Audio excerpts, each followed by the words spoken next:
Today, I'll contrast characters such as Saitama from One Punch Man, Omni-Man from Invincible, and Superman from the DC films.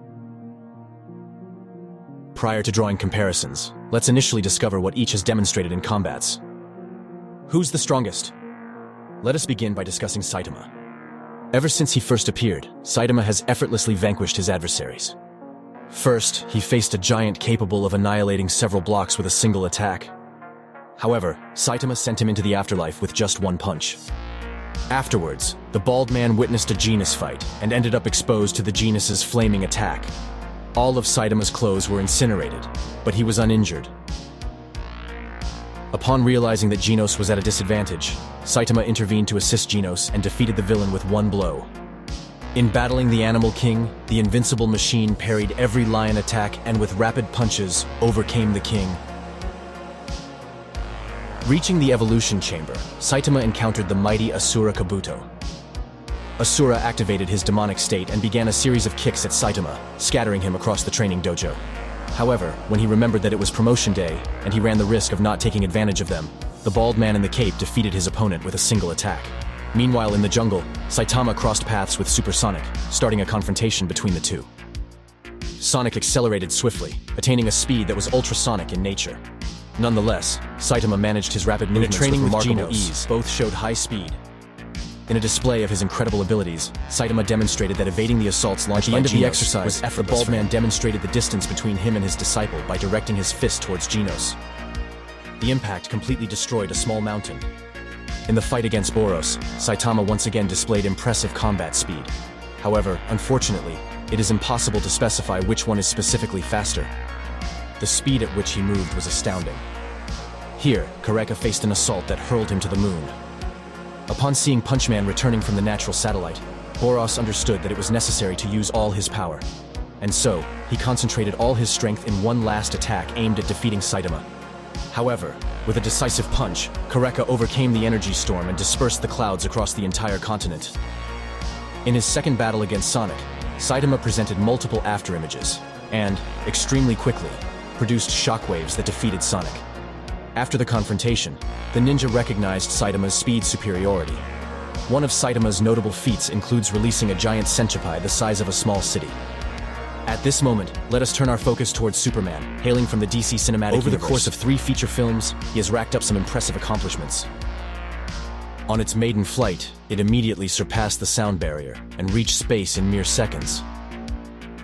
In the clash against Faora and Namek, he seemed to endure the hits from 2 Kryptonians at once. Following the split, Superman overcame Namek and Faora sequentially. Later, the Superman faced a gravitational beam that saturated the atmosphere with macroparticles. It is important to highlight that, despite being weakened, Superman crossed the beam and destroyed the device that was modifying planet Earth.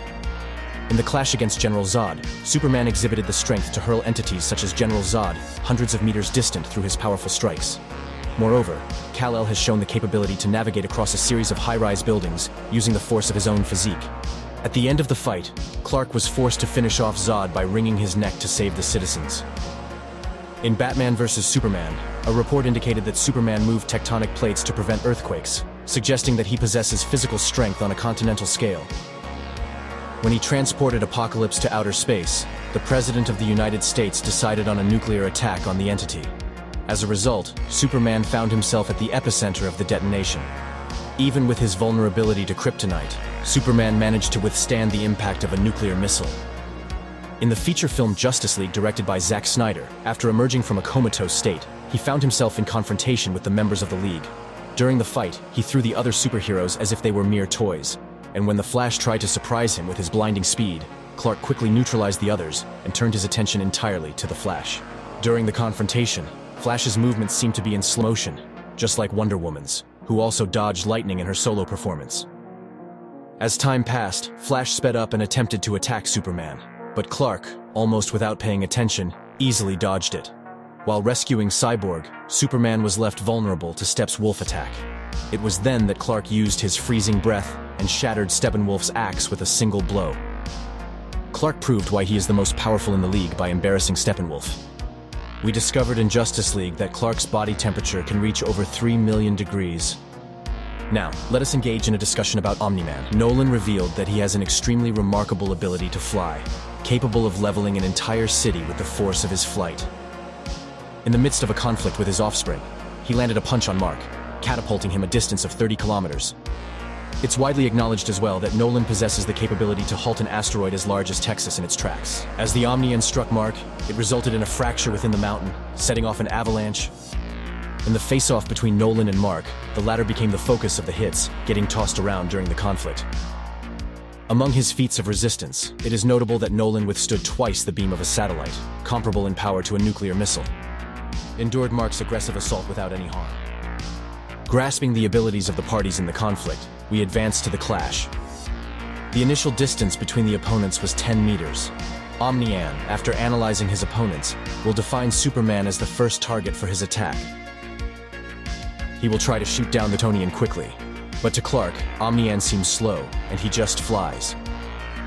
Nolan is annoyed that he doesn't hit Superman. In the next attack, he applauds, generating a shock.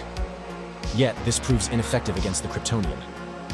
Exhausted, Clark escalates his assault on Nolan, hurling him down. He then scorches the Viltrumite with his heat vision. The remaining battle is the one-on-one with Saitama. After realizing Clark's power, Saitama will try hard from the beginning.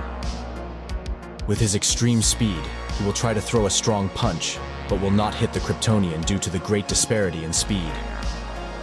For someone from Krypton, Saitama appears to be nothing more than a statue. Superman is going to penetrate Saitama's cranium, using his intense heat vision, thereby concluding the battle. What's your opinion? Do you think it's fair that Superman wins this battle? Who do you think would win in this battle? Do ensure to distribute this video, leave a comment, and subscribe to the channel as well. A warm embrace coming from Cyber Nerd.